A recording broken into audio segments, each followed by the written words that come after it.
Ladies and gentlemen, welcome to the Wait, there are no ladies here. Gentlemen, welcome to the very first ever Carmudgeon show.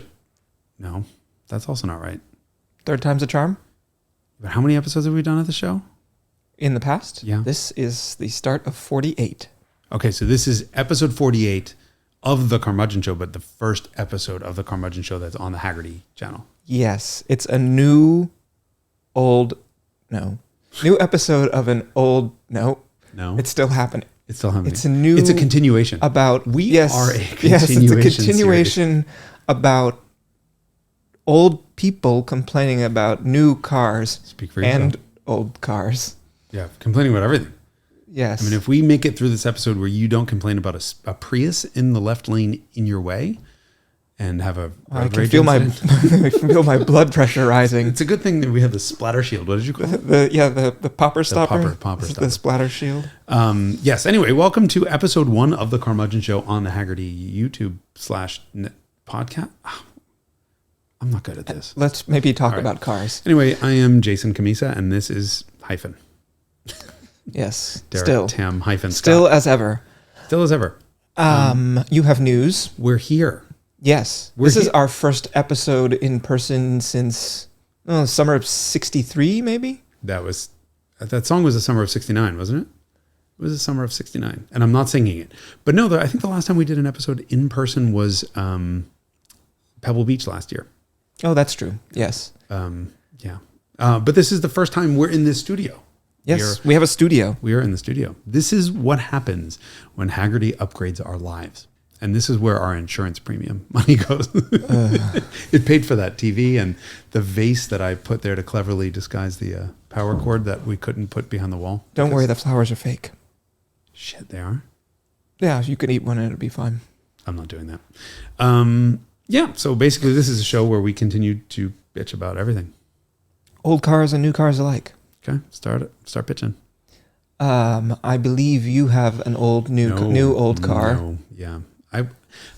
Okay, so on that last episode, so I can't do my hand flailing thing because we're on the microphone. And wow, that sounds really good. Should I be closer? Should we have an intimate moment here? If you have a radio announcer moment that you need, or you could be doing the trailers, movie trailers. In a world where people are old when they're young, I present Hyphen. Yeah, so the last episode of the show, I might have confessed that I bought another car. Mm-hmm. Mm-hmm. And congratulations. Yeah, thank you. And guess why you're saying that? Guess whose fault it was? I'm the father? I don't know what that means, but you incited this. Here's a question for us moving forward in this new podcast. How do I turn the volume down in my headset? Because this is blowing my eardrums out. Well, maybe you shouldn't talk so loud. Well, but if I don't talk so loud, it sounds like shit. So the problem here is we have to get used to this. I know, it's unnecessarily professional. Right? How about that? Gone is the two dangly things from our ear holes. I think we should each have like 5 sets of headsets to make fun of ourselves from the previous. Yes. So as we discussed in the last podcast, I might have accidentally bought a 9th car. And not 9 cumulatively in my life, 9 presently owned. Do you know how many cars you've owned in your life? No. And I'm not telling you. Because you don't know. It's not really all that many because I'm really good because you never sell anything. Right. That's how I wound up with 9. This year is 25 years with the Scirocco and 20 years with the E30 wagon. So does that include the hiatus? No. I mean, it was 20 years ago that I bought it. So I did not have it for 2.5 years. I'm coming up on 10 years, which is an eternity for me. At 94, it's years old. It's a very small portion, sliver of your life. That's true, 10 years but I have a short attention span. The 964. Wow. That is long. Does that include the hiatus? No. 10 years ago that I bought it. Oh, okay. But you didn't own it for like 9 of those. No. I didn't have it for 2.5 years. Okay. Almost exactly 2.5 years. Right, fair enough. This is also, by the way, by the time this episode launches, will be approximately 5 years of e-golf ownership for me, which is pretty horrifying. But not the same e-golf. Yeah, this is my second one. But like this was a whim sort of purchase. I'm like, I'm leaving MotorTrend. Because it was free. Well, yeah, I think the calculus on the first one was once I had paid for the lease and the insurance and the electricity to run it, and then subtracted out what I would have spent on gas, I think the car cost me $8 a month or something like that. So it wasn't quite free. It was, including all the mileage you put on it. Yeah. Wow. But that was a lease. I have this one as a purchase, and it's coming up on 5 years, which is kind of crazy. And the verdict? I'm keeping it. Like, there's no, what else am I going to do? First of all, gas is $2,000 a liter or something. Gas is expensive. All my other cars are broken and they're a pain in my ass. And I need something that I can park in the city that's little, that doesn't break. That's not going to encourage break-ins. Mm-hmm. And it pulls 1.07G on skid pad, so there's that. A very complete vehicular solution. Yeah. I mean, I just had 5 people in the car the other day. It fits. I mean, I was up front. I didn't really care. The guys in the back were miserable. But in a pinch, you can do that. It reminds me of the topic about, you raised this in one of your recent episodes about the Lucid, I think, about luxury and what is luxury. I think I have a different definition to that. I mean, we have an evolved sense or an impoverished sense, depending on your perspective. We're evolved. We're both evolved and impoverished. It's a winning combination. It leads to ingenuity. But luxury for you is the e-Golf and also a third E30. No, actually, I think luxury was the second E30. All right, so I've been trying to skirt around this. All right, let me confess. The third E30, the latest, the 9th car that I just bought is the third E30 that I currently own. So I have the 1990 325i wagon in blue. The blue one. The blue one. And then I bought Beatrice. I did not name her. She came pre-named. But Beatrice is an 89 325i sedan with a salvage title, and she's been basically dropped down a flight of stairs, hit on every panel, not all that hard except for the front, and track prepped, mechanically absolutely perfect, but visually scarred. She's been used. Lightweight model. Lightweight. Paint delete. A clear coat delete for sure. And then dent add. a lot of dents. And so that is like my rally car / track thing / beat the shit out of it and not worry about it. And then so I was at a which weekend. Is a type of luxury. Oh, it's a huge luxury. We should get back to that because that's actually the biggest luxury in the world. The third E30 that I bought happened while I was spending the weekend with a bunch of friends at a house for someone's 95th birthday. And who was like, oh, let me take out my phone and be like, oh, there's a guy that I work with who's selling his E30 and you should really buy it. And I'm like, what are you talking about? And he's like, yeah, it's Jewish racing gold. So it is a 1991, not bronzite. It is a cashmere beige 325i sedan. What do you mean? They're completely different colors. They look the same. No, bronzite is like a brownish Jewish racing gold. And cashmere is pink. It's got a violet tint to it. So actually, I call the new car Rose Gold. So her name is Rose. So I have the wagon, I have Beatrice, and I have Rose. No, not pre-named. Because it's Rose Gold, kind of. Anyway, so this one was a defensive purchase because it was for sale and I really don't want it and I don't need it and I didn't want anyone else to have it. Okay. Well, using that logic, you probably have other car purchases in your future. Yeah, probably. But no, it was just too nice. I remember I saw that car at ISSIMI when, I don't know, a year ago or whatever. I was driving by and I'm like, oh my God, whose gorgeous E30 is that? Turned out it was one of the guys that works there. It was one of the techs and he was now selling it. And so to make sure that no one else got it, I bought it. And? Haven't touched it? No, I've touched it. So what your lovely coworker didn't tell me was that the real reason he was selling it was he spent 4 years daily driving the car and couldn't figure out what was wrong with it.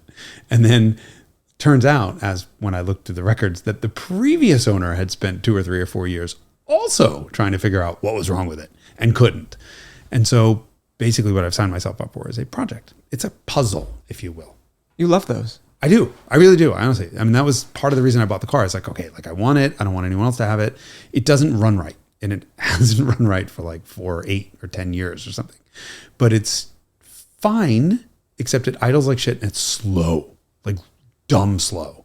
And it normally like if timing's off, for example, if cam timing is retarded, you'll see that it'll be very, cam timing is the opposite of ignition timing. So it'll be very strong at the top end, but weak down low, for example. Or if ignition timing is retarded, then it'll be, strong up top. This car is just slow everywhere, but it has perfect compression and no leak down. So I'm going to embark on a possibly multi-year journey to figure out why this thing just doesn't run right. and idle's at 550 RPM, which is annoying because it's a computer controlled idle and the computer is not complaining about anything. It's like almost like the computer doesn't care that it's running 400. And it's on multiple ECUs, right? Yeah, You've two had different different ECUs and the problem persists. I haven't done that, but both of the previous owners have had multiple, like in the stack of receipts that's approximately a foot tall, multiple ECU swaps. And I sort of am talking to the guy who sold it. It's actually really super nice. And he did disclose everything. But as we've been chatting, as I've sort of going down the list of things that I thought could be wrong with it, and he was like, nope, did that, nope, did that, nope, did that, nope, did that. And he's a mechanic. He's a Ferrari mechanic. So, of course, he's seen broken shit in his life, right? Especially with dodgy electrical stuff. Yeah. But Speaking of unluxurious. Right. But so I'm going to find out. I will find out. I will make it my goal to make rose gold not be slow. What's the remaining frontier? I'll probably have to do a motor. The whole motor. I mean, but it has perfect compression and no leak down. Something's up. Something's up. So, you know, I'm starting sort of at the beginning. I check timing. Now I need to make sure it doesn't have like the wrong cam in it or something, because the timing is apparent based on the timing marks. Maybe it has an ETA cam. It could be, except it still pulls all the way to 6,400, whatever the rev limiter is. But it's slow the whole way there. So it's not like if it was an ETA cam, it would be really slow down low. Yeah, and it would run out of steam. So I'm going to dyno it. So that may shed some light on it. So I'll dyno it and I'll put a wideband on it so I can see what the mixture is from idle to redline. And then I know, okay, maybe it's just not getting enough fuel because their fuel pressure is not right. I think what's happened is basically there are multiple layers of things that have all gone wrong, and people have replaced sort of one thing at a time and haven't found the problem because of it. So my plan is to just replace everything, and if that doesn't work, I'll throw a fucking motor at it. But I don't want to throw a motor at it right away because it does have a slight oil leak down one of the valves. But I don't. So it's going to need a head one way or another. But I don't want to throw a motor at it only to find that the new motor has the same problem because it's a wiring harness issue or something else. So in the meantime, this is what you've signed yourself up for, which is, is looking at another frigging car in my garage that's broken. Mm-hmm. It's the opposite of luxury. It's really pretty. But Beatrice is luxury. Okay, to your point. I did this episode on the Lucid Air, which is, the company set out to make the world's best electric luxury sedan. Okay, I define luxury in that video as a car that does more things better than any other car. Fair enough. That's one definition of luxury. I think that's the definition Mercedes-Benz was using when they invented the 6.3 also. Oh, really? In the late 60s. If you think about it, right? It does more things better than most other cars. It was more performant than it was 911 level of performance. It did a lot of road holding, more than 0.8 Gs in the 60s. Really? I think so. Wow. I think it was over 0.8, and when a Carrera RS was 0.91. A Carrera, the actual race car was 0.91. Like a street car, but the homologated street car. So it could handle reasonably well. It was fast. It was performant. Certainly was luxurious in the luxurious sense. Yes. Leather and wood. Fuel was free, and so there was no annoyance associated with that part of it. But anyway, yeah, so a somewhat timeless definition of luxurious. Yeah. The Rolls-Royce definition of luxury. Yes, except for the thing about Rolls-Royces is that you never get where you're trying to go because things keep decomposing while you're driving the car. It has failed to proceed just one more time. Yes, I think that's actually the language they use in the driver's handbook for those cars. That could be. The dealers don't. The dealer, like you walk into a dealership and you complain about your car. It always says customer states that, blah, blah, blah. You are not, as a service advisor, or at least weren't in the day from what I've been told, not allowed to say the car has broken down. It has failed to proceed. Official term. Yep. Like horsepower is adequate. They never gave horsepower number. They're just merely adequate. But anyway, to your point, Beatrice, which is the Bronzit. Well, she was Bronzit. She used to be Bronzit sedan. That is a luxury because I can park that thing anywhere. Don't have to worry about it. You could even park it on its roof. You could park it on any side. I don't want to park on its roof. I like it. I don't want it to go away. But I don't have to worry about somebody door dinging it because it's pre-door dinged. Yeah. So there is a freeing thing to owning a shitbox. That's a luxury. Now you're just called my GTI a shitbox. In the sense that that car is very luxurious for me to own. So I was thinking about this the other day. I'm very fond of that car, and I have dailied a number of different things over the years, and I think that this might be the best daily driver that I've ever owned. Yes, I know, you told me. So I told you. I tell everyone this. Yes. You're not going to beat a GTI for an enthusiast as a daily driver all-rounder. Yes. And I guess it's also the convergence with, like, it's reasonably economical, which at a time like that, and nothing goes wrong. Nothing goes wrong is the part that's really luxurious about it. Can it hear you say that? Because it's parked right over there. You don't want to piss it off. Well, I mean, whatever it is will be comparatively minor for some of the other things that I have daily driven over the years. I mean, when I was a child, when I was like a teenager or a young adult, the things that I dailied were always like at least as old as I was, which is saying something. When I was 18, I drove 90-year-old cars. Right. Yes, of course. And then you're just like, well, whatever. I'm going to buy a car that I can afford and it's fun, and whatever happens along the way, I'm going to deal with, because at least I have a car that's fun and it makes me happy. And so, like, my first 5 Series was like that, and the first 911, which was $19,500, which was a big pile of money back then, but is nothing for an air-cooled 911.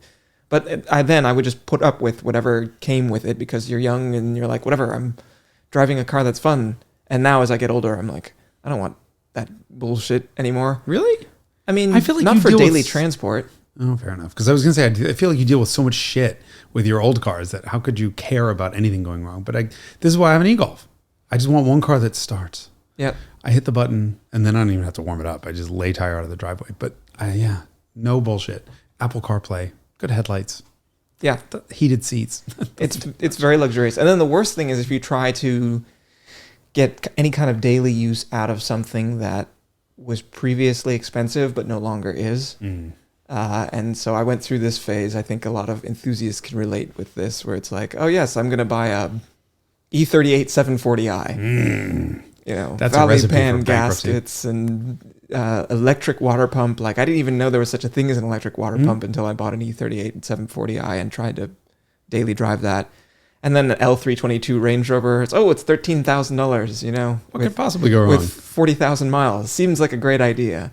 That was false. No, it would be a great idea compared to buying a new one and paying the depreciation. But your choice is to pay $1,000 a month in depreciation or $997.52 a month if you're in lucky, repairs. If you're lucky. I've said this to people before when they ask. It's like whether they should. It's like, do you want to pay the money on maintenance or depreciation? Lease a new one, because at least you'll get a loaner car while your Rover's broken. Like, seriously. And then what else? The E500 wagon, that was fine. It wasn't very economical, but it wasn't fun. The GTI really excels because it is fun. And so for me, the idea, I mean, this is the sort of every person's definition of luxury, is that it's not a Rolls Royce, at least from my perspective. As much as I would like to own one of those things, but these things are a little bit like Integrales. It's a great 7th or 8th car. But Rolls Royces. Yes. Yeah, but if you want to use it to actually get places, you need to be made of money. Yeah, that's why the S-Class exists. I mean, that's for people who want to be coddled like they're in a British luxury car, but actually make it to their destination. As long as you spend enough money on it on a regular basis to keep it that way. Right? The hierarchy is that Italian cars are never reliable. German cars are reliable if you spend enough money on them. Japanese cars are reliable unless you spend a lot of money on mods. Oh, that's true. Right? I mean, otherwise it's like... You're not going to break up, stock Toyota Camry. Yeah, or even a Lexus LS. No. As far as I know. Matt Farah proved that. He bought he's got 1 million, sold? I don't remember. Had 1 million mile Lexus LS. I think the motor was still original. I think the tranny went at like 900 or 800,000 miles. Who knows? Everyone's going to yell at me and I'm wrong about it all. But I called my first e-Golf when I got it. Like, it's like my mini Rolls Royce. It was quiet and smooth and cushy and did everything I needed to do. And of course, I ruined the new one with big wheels, but Oh, and from an efficiency standpoint. Well, ride quality, efficiency. I mean, I have the same size wheels on my GTI. I don't find it to be objectionable in terms of ride quality. It's not, but the 16s that I had on that came on the e-Golf originally, I could run over your GTI. Like, I wouldn't even feel it. And so going from 16s to 18s is definitely a decrease in ride quality. And I have to watch, like, if there's something lying in the middle of the street, I have to like swerve around it. I can now swerve around it. That's the other part of it. I took that to an extreme with my e-Golf. I did manage to burst a sidewall on my e-Golf. I mean, It was a very, in your defense, the guy was big. And, he became a large speed bump. He was pointy when I hit him in just the right angle. He had a cross around his neck. And that was the reason why the sidewall was punctured in this incident. So if you don't run over pedestrians, you're fine. Men of the cloth, yes. So your GTI. Let's talk about this because this makes me happy. For me, it's the fact that it can so seamlessly transition between a bunch of different personalities. Like, it's completely effortless to drive at any speed, like, if you don't want to do anything. But at the moment where you're like, this is a maneuver that requires the ability to do a lot of lateral acceleration, or you're like, oh, I've caught the light just right, and this is a turn that requires a four-wheel drift, then, the car is really ready to do that. And the daily that I had before this was the E500 wagon, and the E500, I had, all-season good years on it, and lots of sidewalls, and it just... I would take it to the limit, but the limit was too low, and it was sort of unwieldy in that situation. And the GTI it carries stuff, and I used it to move, and it carries a bunch of stuff inside of it. Like, it's just such a well-rounded, complete solution. And it's like, what else do you buy in exchange? It's kind of like the conversation you were having with the previous owner of your E30. He was selling it to buy, ostensibly, because he couldn't figure out what the problem was, but so ostensibly to find a contemporary, reliable, day-to-day car. And we were having this conversation about what do you replace this thing with? And I was like, well, obviously it's a GTI if you have any enthusiast leaning. But if you don't have, otherwise, what is the alternative? To a GTI, there is not. Over a Mark 8 right now, I'd buy a Veloster N, Hyundai Veloster N, because it's more fun, and I can't deal with the infotainment system on that Mark 8. It has fewer doors. It's stupid. If we just got the i30, which is the Veloster is basically the Scirocco, the sort of usability challenged high style version. I'd rather just have the i30. If we had that car, I would probably buy one. Right. It's a riot. It's like the full on hatchback. Mm-hmm. The hatchback with 5 seats, real usability, real trunk space. Plus that's stupid steering, stupid motor, backfires out the exhaust. It's so much fun. Right, so the GTI comparatively is a little bit more sober and serious and just sort of adult and German. But I would have taken a Mark 7 or 7.5 over the Veloster N. And so that's why, obviously, all my friends drive Mark 7s. It's pathetic. Everyone does. But there's a reason for it. You know what the biggest problem with your car was? You fixed it. Well, I have 2 ongoing complaints about that car, 2 things that I would still change. Okay. They're not very interesting. One of them is it needs a bigger fuel tank. Or you need to stop driving like an asshole. No. It gets 35 miles per gallon on the highway. Yeah. I got 33 today. Okay. Yes. I bought fuel, immediately got on the highway, drove here like a saint, and then... So 33, and it's got, a 13-gallon tank? 13.7? Yeah, I don't know. It's I have noticed that since I have started using cruise control instead of driving con brio on the highway... the range has probably gone up by 50 or maybe even 100 miles per tank. Oh, okay. Anthony, my director, drove his from LA. He has a 2017 Sport, and he drove it from LA to New Jersey. And I think he averaged 35 miles per gallon. Pretty efficient. Okay, so you want a bigger fuel tank. I want a bigger fuel tank, and I want more compression braking. I don't know what it is on that car. So, some cars for the EPA tests are actually tuned to not have compression braking. So when you lift your foot off the gas, what they'll do is they'll cut fuel, but then crack the throttle open and change valve timing. So there's a ton of overlap and stuff. So just to reduce resistance. Yeah, because if you, in the EPA test, coast down. You don't slow down as much if you don't have engine braking, and therefore you don't need to spend the gas to speed back up. I hate that. I do too. But it drives me absolutely insane. But you have a 034 Motorsport tune on that car. I do. You no longer have a warranty. You just admitted it. Kidding. So you do. I wonder if did that change anything? No. Okay. So we're going to talk to our friend Nick from 034 and see if he can change that. I really enjoy compression braking. I don't know what it is about me as a driver. Yeah, it's because your other car's a Miura. You have 12 pistons that are compressing. Not to mention a fairly stout compression ratio. Yeah. But every car that every manual car that I have driven on a daily basis, I have not had that complaint about. Okay. Actually, that I've owned. Every manual car that I've ever owned, except for this one, I've not had a compression braking complaint about. Which is crazy because this probably has the highest compression ratio of any car you've ever owned. Yes, modern electronics being all that, but the throttle probably moves in ways that I'm not trying to have it move. I wonder if that can be fixed. See, my other complaint about your GTI is that something you actually addressed part of it. Which is I was the thinking it was too understeer quiet. thing or the civilization quiet. of the powertrain? No, the powertrain's quiet. I mean, you said earlier that you had. Well, why don't you confess? So when the car was stock, I have definitely popped the clutch out when I thought the engine was off, but it was on because I didn't know it was running because I'm an amateur. He's old. I'm Hear it running. Oh, it's true. No, but it's silent. Yeah, it's very, very smooth and civilized and quiet. And like the car makes this annoying beeping when you open the door to tell you that if the car is in gear, to tell you that the engine's running. For good reason. Yeah, because you can't hear it. tell that the engine's on. So you can't hear it and you can't feel it. So the thing needs an exhaust badly. And the best solution was Anthony, the one who drove across country, sawed off his rear muffler and just had a muffler shop mock up 2 pipes that sort of followed the same path with tips on it. It looks factory from the outside. Sounds amazing. Really? Yeah, especially if you do that like full boost, full throttle, lift off at like 4,200 RPM where it goes and like sends fireballs down. Like genuinely loud enough where people run and scream, but it's not boomy and it sounds It's good. not boomy? No. Because that would be the thing that I would complain about is 6th gear under, if I remember correctly, 6th gear under like 62. Like from 54 to 62 is a little bit boomy. So you just go to 5th. And it wasn't bad at all. And the other thing is there's no vibration. So the thing... cast iron block. Well, balance shafts, good design. I mean, all of that. So the big difference for me between a Civic Si and a Civic Type R is the mounts.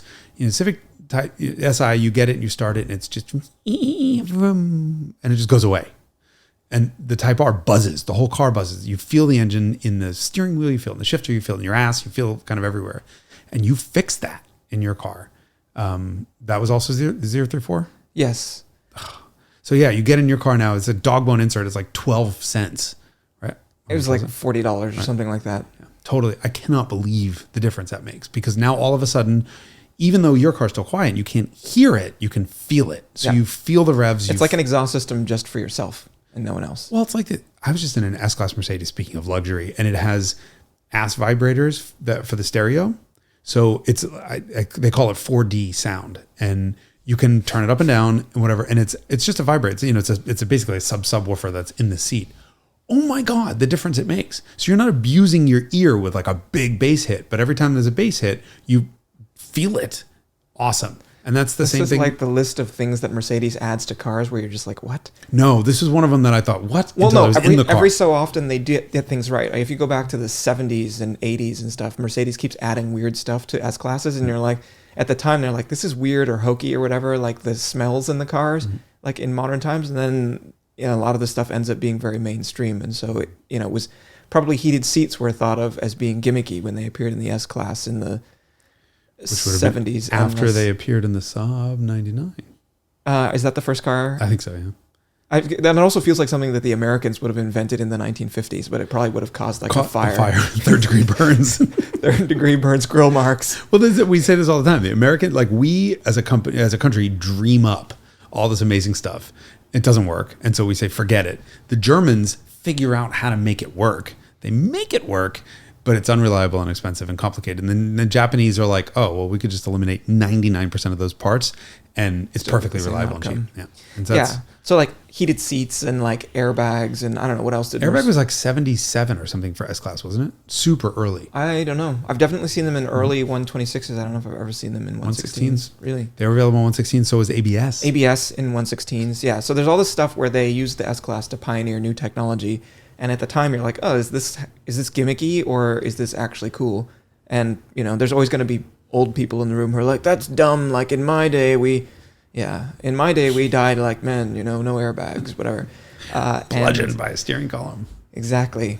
Pierce through the most important organs. No, steering columns never aimed down there. We should do an episode on this. Technological dead ends, like things that, let's do a list of things that Mercedes pioneered or somebody pioneered and that seem stupid, but were actually amazing or vice versa. I have a great book about Bella Barini, I guess, is the guy who pioneered all the safety technology at Mercedes. Great book. People often ask me for book recommendations. Here's one.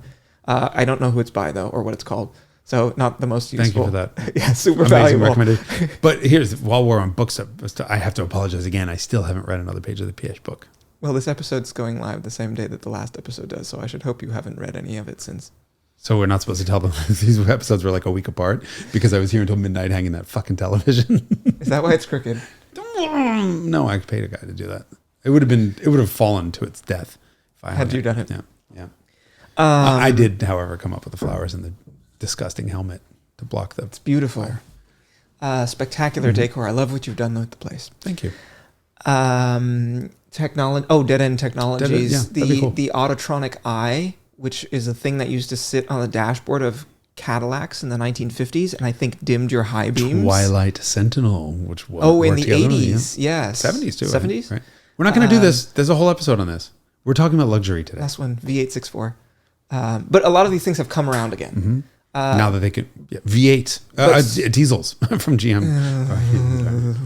There's a whole episode about the terrible V8s diesels. I've still never been in one of those cars. I haven't either. The but ultimate I'm very luxury. Interested. I'm buying a Cadillac. It's a diesel. It gets 22 miles per gallon, and it goes 31,000 miles on average before the engine blows. 31's a lot. Sometimes you could get there on like 18. I mean, spoiler alert: they didn't use strong enough head bolts for those. Is that what the problem was? That's one of them. I mean, it's amazing that and they would stretch out and then replace the head gasket and then not the head bolts, and then they'd be like, "Oh, it failed again for some reason." I guess that's what happens when you start out with an engine that's designed for 7.5 or 8 to 1 compression and give it 22 to 1 compression, which is why the VW motors are so stout because they started went the out other as way. diesels. Yeah, they were built for 20 something to 1 compression and then given 10. Yeah. So features that have persisted, some that have come around again. Anyway, I guess what remains to be seen is whether the ass vibrators and the word choice. The vibrators. What a way to introduce yourself to Hagerty, Derek. Sorry. The first and last episode with Hagerty. You have to find another sponsor here. Whether whether that's something that persists or whether it becomes like a funny dead end. So look, E90 BMW 3 Series had a speaker. It had speakers in the seats, and they were woofers, and they were placed there probably for a number of reasons, but one of them was so you boom boom, but you could feel it. But I think my point here is that feature will persist in your GTI. You're not taking that dog bone mount thingy out. Oh yeah, no. Right. So it just, as an enthusiast, it's something that I will leave in there. I mean, the functional reason to add it was that it was supposed to be to reduce axle hop. Right. Which is a problem with that car. I mean, okay, here's a question that I have been ruminating on, and I'm sure you have an answer to. Fuck, you couldn't tell me this in advance so I can prepare? You have an answer, I'm sure. You don't need to do any preparation. Why should someone buy a GTI over a Golf R? Oh, burnouts. All-wheel drive sucks. From a dynamic standpoint. From a burnout standpoint. I mean, the whole point of driving a hot hatch is to pull the emergency brake up, which also you can't do with these stupid fucking latest e-brake electronic things. Yours is a real one. Have that. Right. You can pull your emergency brake up and do a first, second, third gear burnout in that thing. With static, not moving, engulfing the entire neighborhood in smoke. And that is the whole point of a hot hatch. There's also a mosquito in here. Well, we had a visitor last week. I had a visitor last week. I guess this week is no different. There has to be a more complete answer than that. Why is it? All right. So I'm going to put my journalist hat on, my idiot hat on for this. Are those not the same? No. Professional idiot is the idiot who does burnouts so big that he covers the entire neighborhood in smoke. And the journalist is, I don't think the price. I think the price point of the Golf R is too high for what the car is. And I've often said that the Golf is the best $50,000 car you can buy. But reality-wise, when you start looking at $42,000, $45,000 for an R, it just stops making sense. At that point, especially when Mark 7 came out, you could have just gone and bought an E90 335i xDrive and had a slightly larger, more sophisticated car that with a far better all-wheel drive system and a really good motor. The tow truck incidence would be really high. Yeah, but you lease it for like $68 a month. I mean, that was always the thing with BMWs. They subsidize their leases to the point where... Right, so they can stay competitive in the sales numbers war against Mercedes and Audi. Which they now all have lost to Tesla. But, you could really get... Golf R was like $700 a month to lease when a 335i was like $500. And so it's just stopped making sense. I don't love the Golf R for that, but I just don't... unless you need the all-wheel drive. If you need the all-wheel drive, sure, get it. But I also didn't love that engine. It was much laggier than the GTIs. Oh, because it's the same displacement with a lot more power. Bigger turbo. Bigger turbo. Yeah. And it had gearing that wasn't really suited to the engine. So it was actually too short, which I never say. But it had a limited power band and short gears, and like second gear maxed out at 56. And with a turbo that takes forever to spool, you don't want to shift constantly because you're coming off boost and you got to wait again. So you're better off having slightly longer gears. They were fine. Why have you been ruminating? Oh, because I have been doing involuntary burnouts. Oh, I have trouble putting power down in the GTI. Yeah, and I was like, what if this problem would be solved? Flash it so you can turn the ESP completely off, especially while you're moving, and fucking lean into it. Well, sometimes I just want to get off the line and I can't put the power down. It's not the best at getting off the line in a hurry. No, especially up a hill in the rain and whatever. Yeah. But here's the thing. Make enough noise and the car next to you will just take their foot off the gas out of fear and you'll win the race that way. I mean, it's not always, you don't always have to win the race with horsepower. You can fuck with the other cars on the road. Yeah, I just, after experiencing something like the motorcycle or an electric car, well, not an electric car that doesn't have four-wheel drive. Yeah, but like a Tesla. Yes, like a Tesla, where the way it's just like this immediate responsiveness where sometimes I'm used to being able to sort of out-drag anything on when I'm in a hurry to go somewhere and not being able to do that in the GTI because I can't put down the power. I mean, this is a result of me having given it too much power in some sense. Yeah, you chipped the shit out of it. Chipped it, yeah, and then used up the clutch. Instantly. Yes, all of that's true. Yep. I mean, this is the problem with modifying cars generally. Right. Once you start down this path, then it's the system, which was in carefully engineered equilibrium, is out of equilibrium because you've given it too much strength in one area, and then the other areas need to be brought to catch up, and then it becomes... Sorry.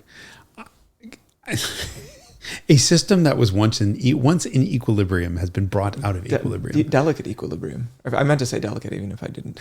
This needs to be on your headstone. Well, the cause of death was a system that was previously in equilibrium is no longer in equilibrium. Yeah, because I am dead. Otherwise known, I died. Yes, failure to proceed. I modified the shit out of my car and ruined it. Is in how I would say that. You would say a system that was in delicate equilibrium. I roasted the clutch because my 2-liter makes 9,000 million pound-feet of torque. Yes, yeah. Which is great. I really like that characteristic really with the tune. It was an expensive tune. It was $400, but I needed a clutch afterwards, and that's the part that made it expensive. Still cheaper than daily driving an old car that gets 9 miles per gallon right now. Or buying a Golf R. Oh, would you actually really do that? I really don't like putting on chains, and if it meant that I could skip chain control when going to the mountains, then there might be some benefit to it. I have a better solution. I think the GTI is better looking. Oh yeah, for sure. But here's my other solution. How many cars do you have? Decline to respond. Okay, the answer to that is not enough. So it's fewer than you, actually. Yes, the actual exactly. That's the problem. So my goal is always to make my friends have more cars than I do. So I don't look like the crazy one or the craziest one. So you just buy something with all-wheel drive. I mean, let's be honest. The GTI is not the perfect car to drive through 2.5 feet of snow in Lake Tahoe. Yeah, and I don't have a car to drive on Thursdays when it rains either. So that's probably another thing. Different... Well, looking to justify buying more cars, right? If it happens to be raining on a Thursday, what am I going to do? Why don't you buy Rose Gold from me? She's slow. It's not like you're going to get sideways on behalf. You can have a beautiful E30. You're already trying to unload this thing? I don't know what the fuck I'm doing in the first place. Okay. Shit that I get from everyone. Where'd you buy 3 E30? 3 of the same car. I mean, okay, 2 are sedans and 1 is a wagon, but come on. It's not like one of them is a 320i and the other one's a 325. I didn't think you were actually going to buy it. What the fuck did you show it to me for then? Oh, you should buy this. I have no... Just to see what happened, right? Why do you ever push buttons in cars and not know what, see what had happened? What's the e-brake do? Yeah, I don't know what I'm doing with it. It's not like I don't have enough projects. I have 8 other broken cars and a house that's falling apart and no social life and a really busy job. Is your social life. Everybody's getting to see it firsthand. Yeah. Now I'm never going to be able to hang out with you ever because we're going to do one of these podcasts a week, I think, is the idea. Oh, yes. That was, again, burying the lead. But, yeah. Was I not supposed to say that? Show. No. But we should have led with that. I think that's people are always like, when's the next Carmudgeon show? Well, from now on, I guess the answer is going to be next week. Don't promise them that. We're going to have to deliver on this. I mean, I didn't promise anything. We can have legal review what I just said, but I'm pretty sure I didn't commit to anything. If legal review is anything that any of us have said here, we're in big trouble, especially when you're talking about, murdering people in traffic and road rage incidents. Right, which is very luxurious. Weren't we supposed to be talking about luxury? Was that the yes. theme? That luxury. You did not see the Lucid Air when I had it. See, I did not. Change. I did not see it. I just watched the episode. Man, is that thing good? Yeah. It's very interesting because I had at the same time I had the Lucid Air and the Rivian R1T that you have seen, you've experienced. Mm-hmm. Both of those cars are, according to their manufacturers, effectively minimum viable products, MVP. So basically, they're not done. They don't have a full set of features, but it's the minimum amount of features that they think constitutes a car that's saleable. Right. It's so interesting to see the difference between those two companies because, like Rivian, for example, the ride needs a little bit of work. Like it's fine, it's okay, but it's just. Question for you: when you make a comment like that, or when you made the comment about how the EQS rides, to what extent do you think that the average consumer will notice or care? When your tits hit you on the chin and give you a black eye, you got a problem. Speak for yourself. Thank you. No, I think it's just one of those things that maybe consumers won't necessarily realize that the car is stiffer or busier than most, but it is tiring. Yes. You just want. They won't explicitly notice it, but they could. In the Rivian, the problem with the Rivian is that when you go at a higher rate of speed, it lowers itself. So it's got 5 suspension heights. Lowest, it only engages in, if I remember correctly, it's like a month ago now, in eco mode. It's undrivable. I mean, even on a flat road, you're constantly hitting the bump stops, which are not metal on metal. It's not like it's hard, but it's all of a sudden a pretty big ramp up in damping force, in I guess springy force. But you're constantly sort of hitting down, hitting bottom. But even once setting up, in normal driving, not hitting a bump just from road irregularities, you're in the bump stops. You have to go to the sort of normal setting, which it doesn't want to go in at highway speeds for it to stay out of the bump stops, and it's still just too busy for a car with a big wheelbase and that 7, much mass, 7,200 pounds. I don't expect a busy ride. And so that's done, but the infotainment system's amazing. It's self-driving. It's sort of level 2 autonomous. Which is like a shocking thing to say from a new car company. Right. Making electric cars, that the infotainment is good. I mean, well, no, Tesla is great too. I mean, they're Silicon Valley. They understand. In fact, it's not even just Silicon Valley. They are a UX company, right? Their whole point is how people interact with it. That's why which is nothing more than that. I mean, a screen is a screen, can be something that we find so intuitive and usable. And that's why we have an iPhone and not a BlackBerry, which was far better at typing, which is what you do on a phone. But their minimum viable product is really good in infotainment and self-driving and just core functionality. I mean, the packaging of the cars, design detailing. Yeah. And Lucid is a bunch of car guys, which I love, right? So they're all like old BMW guys. They race. They're like, I met some of the guys on the team are just genuinely awesome, cool human beings.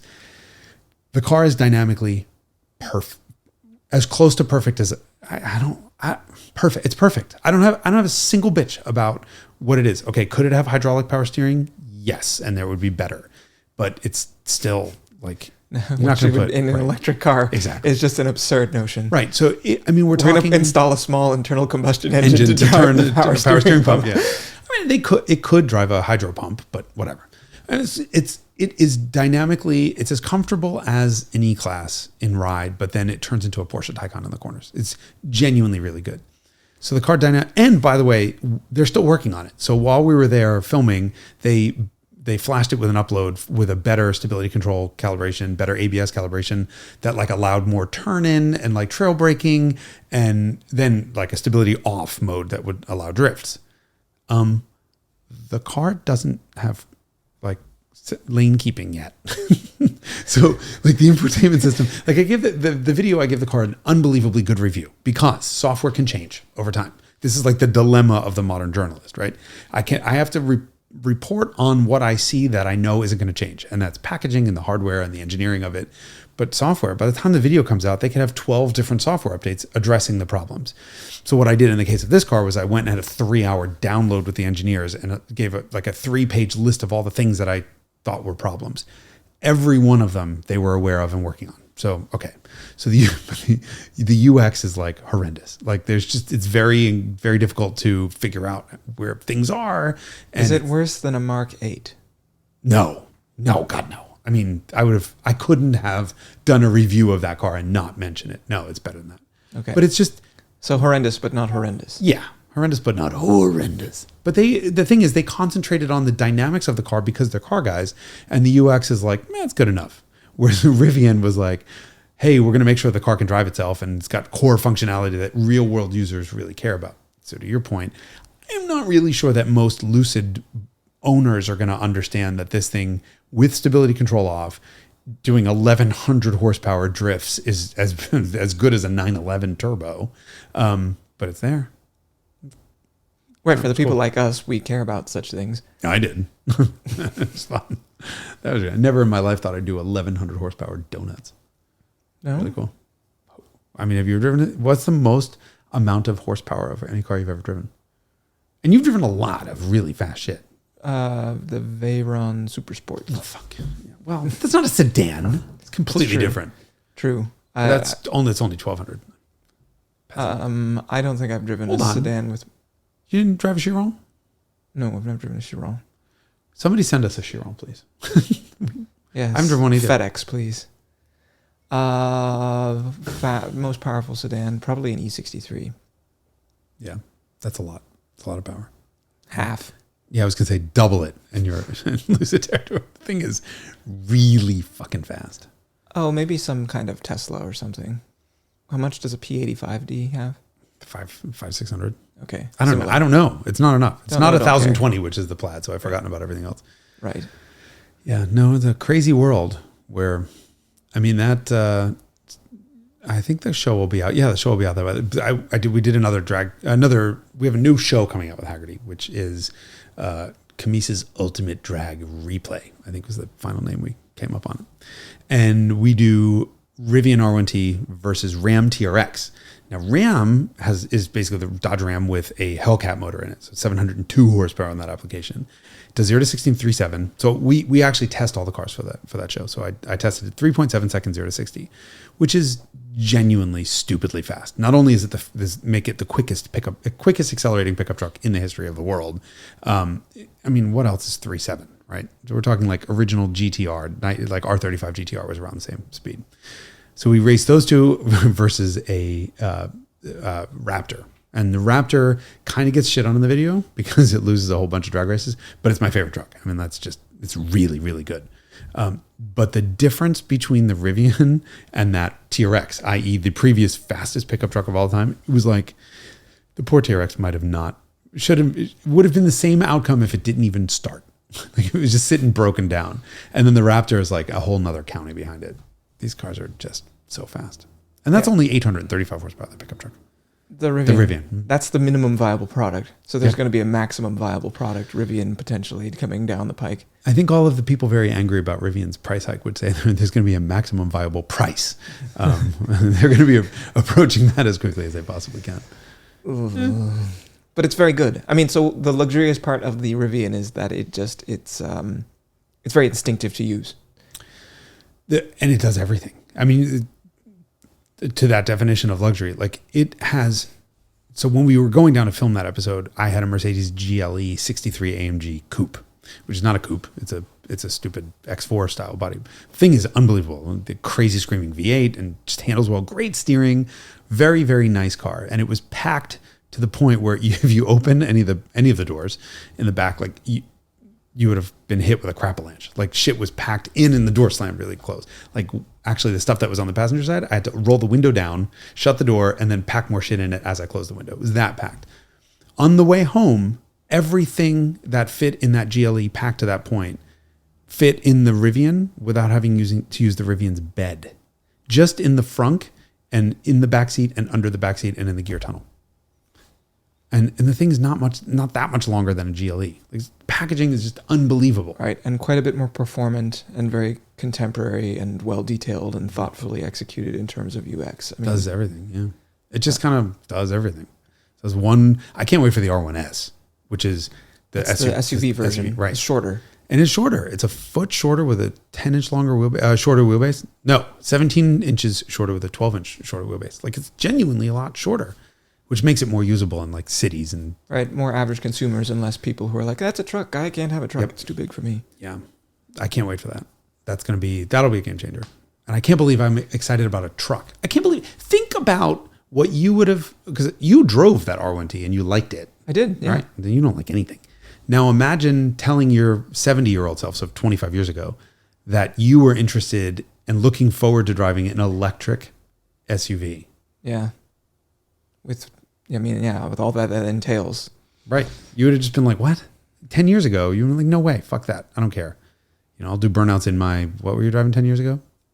964? Yes. Only just, yeah. Or Carrera 3.2. Are you going to just be that douche that's going to be driving a 911 forever and ever? I think as long as I can afford to, I hope to always own the 964. I think it's probably the same answer you would give about the Scirocco. No, because whether I can afford to own that or not, I will continue to own that car. Does this mean we're stuck? Yeah. It's like no new content. We've peaked. No new content. No new content. No, I have a lot of turnover generally. You do. And so, your personal life as well as your garage. Excuse me. Notice that I did not object. I'm waiting for the return. That's not true. There you go. That seemed heartfelt enough. Yeah, good. Yeah, I have a lot of vehicular turnover. I mean, it's the problem is that I can't afford all the things that I want to own, and so I just sort of try them out one at a time. But it also has given me a chance to speak as an expert on a certain topic because I have a lot of experience with different things. You know just how painful an Audi 200 could be, and yes. What a shitbox an Alpha 164 is. Yes, all of those things, which I honestly knew probably before I bought them, but I had to learn for my firsthand for science or similar. But yeah, maybe. And I do think I need to own a 190 Cosworth. That's not painful from your I mean, it's Mercedes-Benz. Mine just broke. Actually, it's very upsetting. Oh, this was probably something that cost $3 or something. Actually, it did. It was $3.48. It was a shift bushing broke. How dare it? After 30, how many years? I don't even know. I can't get 37 years. Yeah, coming on 40. Yeah. That rubber turned hard and it fell off. Well, I guess it's time to be post-Mercedes then. No, I replaced the part. Car's perfect again. That's it. Well, another 35 years then. Yeah. You better get one quick before those things become, so old that they're not findable. Or expensive, given the way that the car market is currently going. I think that car, well, I don't know. The tastes of car enthusiasts are evolving in a way that I'm sort of surprised about. Because it used to be that sedans were never of interest value-wise. Like the sedans were not collectible. This is still true of 6.3s, right? A great 6.3 for how significant and interesting of a car it is doesn't cost very much money. Like a superb one is $50,000. And if you look at like what 500e values have done, or Lotus Carlton values, or first generation M5, the E28 M5. I mean, and like trucks also. There's all this stuff that historically, like 20 years ago, here I am offering back when I started doing this perspective. But I mean, all this stuff 20 years ago, like you would never expect an old car with four doors to be worth anything. But I think that as people who are of the sort of millennial era are becoming, or Generation X are buying stuff, they wanted these cars when they were young, whereas boomers didn't want any four-door cars when they were young. And so certainly, well, I mean, certainly not enough to drive value to the places where they have. I mean, there was something happening. There was definitely no value to them. But just the fact that a 500e can be a six-figure car now is just incomprehensible to a person who was driving the collector car market values 20 years ago. Yeah. Because, you'd say, oh, it's a sedan. It's not be worth much. Like a 6.3 was $50,000 and a 3.5 Cabriolet, because it's a convertible, is $300,000. And that mindset persisted until kind of the Radwood era, which is the last, 5-ish years maybe? Something like that. Or so. I think we should let's hold that for conversation in next week. Okay. We can end our podcast here and now spend the next week or a couple minutes until we start recording that podcast, discussing, I'll change my clothes. They're not going to know it's the same day. You're not supposed to show them how the sausage we can is edit made. that out. Who's making sausage? But no, I think that's an interesting discussion because I have my own theory on why. It's not based in any sort of reality or fact. It's just written to piss you off. I mean, it's all instinctive. This is how the world works right now. It goes on the basis of instincts. There are no facts. Come on, we don't need facts. Alternative facts. No, that was such a good line. I hate to say that. I hate to admit that was such a brilliant PR spin. There are facts and there's alternative facts. No or comment. shit. Well, on that note, I guess we're going to see everyone in a week. All right. So you are, what's your official name? Are you Derek Tam-Scott from ISSIMI? Derek from ISSIMI? ISSIMI Derek? Hyphen? Isn't that where we've ended up? Does your mom know that I've called you Hyphen? And that like the wider internet knows you as Hyphen? I don't know. You know, we haven't talked about it. Can you like TikTok that? You're too old for that. Can you like Facebook that? Like record her on a high 8, like Super 8 camcorder and just say, hey mom, 8mm. I'm going to read to you like 12 comments about me on the internet and have them all have the word hyphen in it and see what she says. I think she'll just be like, that. Those people are silly. I suspect. But, you know, they're disciples. I want her to fucking throw shit. I want her to be really pissed off about it. Can you give her like a lot of caffeine for rile her up? I'm just trying to think about, I mean, so she doesn't road rage, but she did, statute of limitations is elapsed. She did get pulled over for going 120 miles an hour. In school zone? No, I don't think so. in her XJR. Oh. She got pulled over and convicted? No, she got out of the ticket. See, then it doesn't matter. Okay, yes, it never happened. It was a false accusation, clearly. That's right. Allegedly going 120 miles an hour. Now we're allegedly going to end this episode. I want to know what she wants. But we're going to end this episode, and your homework for a couple of weeks from now is to find out what your mom thinks of the fact that you're basically called Hyphen now. All right. Okay. I will ask her. Okay. So this is where we're supposed to say like and subscribe, but we don't know where this whole thing's getting published yet. So I bet it's on YouTube. I bet you're right. Or I bet you can go to what website do we get? TheCarmudgeonshow.com. Yes. Yeah. So you can find out all about our show on TheCarmudgeonshow.com. Don't forget to like, subscribe, check out ISSIMI, which is where that one works, and Hagerty, which is where I work. Hagerty. And that's also the origin of the Carmudgeon show. Yeah. We started that when I worked at ISSIMI before they fired me. You fired yourself. Oh, come on. Hagerty just called. Yes. They had a I thought I was going to get a discount on my car insurance. That's very impactful. Like, save 20% on your car insurance. I'm like, that's amazing. I can work for the insurance company and save it. Yeah, they can't give a discount. Some insurance regulation bullshit. Oh, well. Guess we got to make podcasts then. Guess so. All right. Happy trails. Ta.